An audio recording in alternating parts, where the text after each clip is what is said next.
Assalamualaikum Syedara Metua. Kali ini Jak Wisata akan membahas tentang Masjid Agung Istiqamah Tapak Tuan, Kabupaten Aceh Selatan.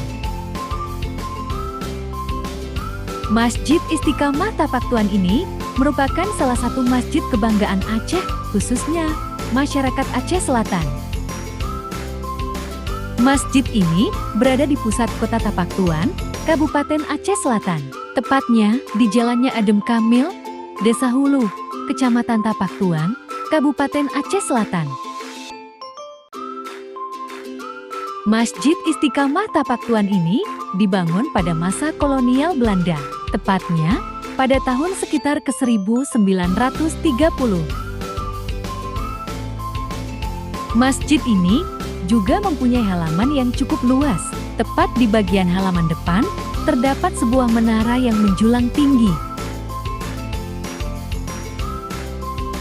Selain itu, tempat ibadah ini telah dilakukan beberapa kali renovasi. Untuk warna dari masjid ini didominasi hanya dengan dua buah warna, yaitu warna merah batu bata dan kuning keemasan. Masjid Agung Istiqamah menarik untuk dilihat. Selain warna, motif floris dan bintang juga disematkan di 4 menara yang mengelilingi kubah, jendela, juga mihrab pada bagian dalam masjid. Kondisi masjid juga sangat lurus, kebersihannya juga sangat terjaga. Masjid yang penuh warna ini memang sering dijadikan pelancong sebagai tempat singgah untuk menunaikan ibadah. Itulah Masjid Agung Istiqamah Tapak Tuan. Jangan lupa untuk selalu kunjungi channel ini.